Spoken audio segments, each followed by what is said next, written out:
Hi, my name is Pastor Al York, and welcome to Truth in the Trenches. Today we're going to be in Proverbs chapter 20, verse 23.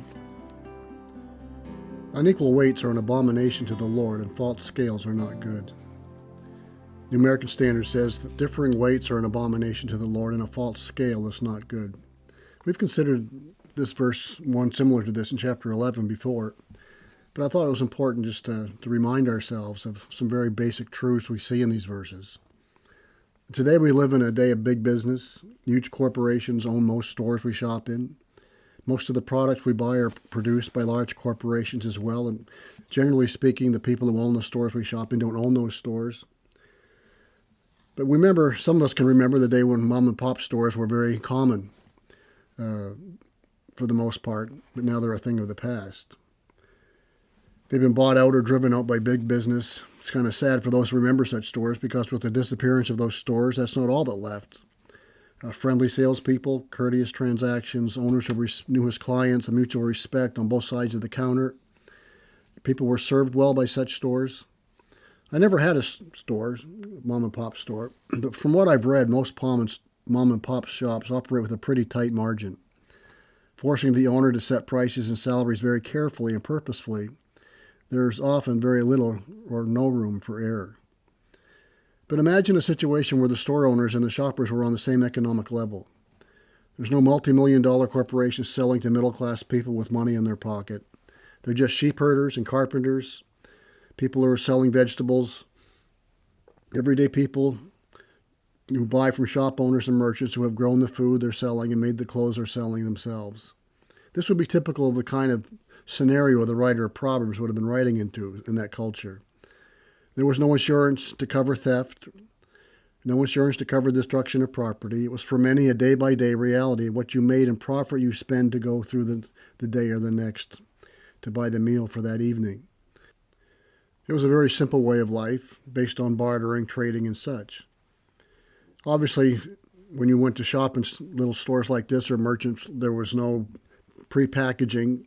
It'd be like going to the bulk store today. If you bought flour, you bought it by the pound, and the buyer and seller had weights. Often the sellers had weights, and the buyers would bring their own weights. Now, honesty would dictate that if the stone had 5 pounds, said 5 pounds, it was 5 pounds. But it wasn't uncommon for buyers' stones to be heavy and sellers' stones to be light. So you're not really getting what it looks like you're getting. Your stone says you're 5 pounds, but you're really only getting 3 pounds. Society, in reality, operates on the honesty of this system.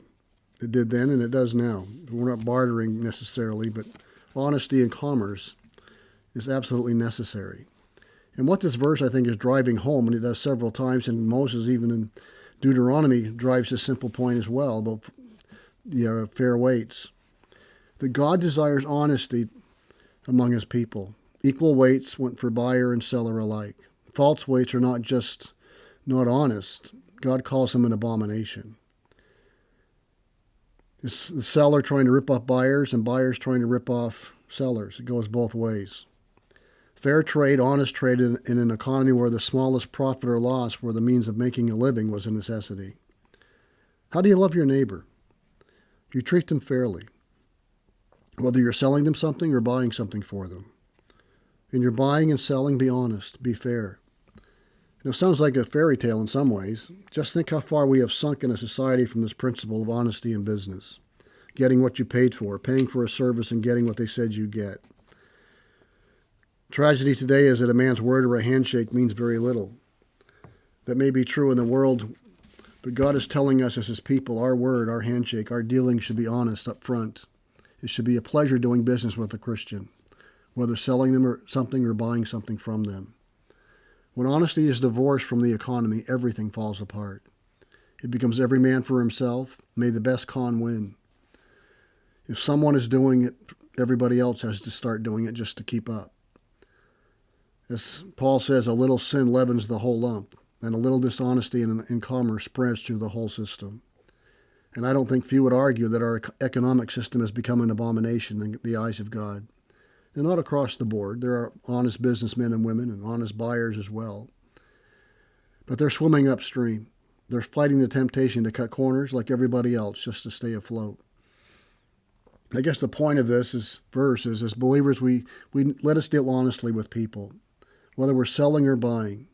May people know that we can be trusted, that our word means something. Everyone likes to get a good deal, but not by being dishonest. Just back a few verses, Proverbs says, verse 14, bad, says the buyer. But when he goes his way, then he boasts. You see something maybe you're going to an antique shop or just a store, and you see something you like, and you buy it, then you go out and find out it's worth a lot of money. That's one thing. But this verse is saying you go into the store, you see something, and you know it's worth a lot of money, and the owner doesn't, so you try to convince him it's not worth anything. You just pretend it's just it's just a painting. It's not worth anything. Knowing full well that it is. He thinks it might be, but you're convincing him no, it's not. You're saying it's bad. It's worthless. It's not worth anything, knowing full well that it is. That's called lying. That's called being deceitful. Should a believer wheel and deal like that, trying to convince somebody who knows they have something that may be worth something, that it's not worth anything so they can buy it and make a big profit on it? I think these verses would say, no, we shouldn't deal like that any more than we should have false weights in our bag and cheating people out of what's rightfully theirs, what they've rightfully paid for. We need truth in our economy today. God blesses those who honor him, trust him to take care of you, and be honest in your dealings with people. May our buying and selling be to the glory of God and the good of others. May God bless.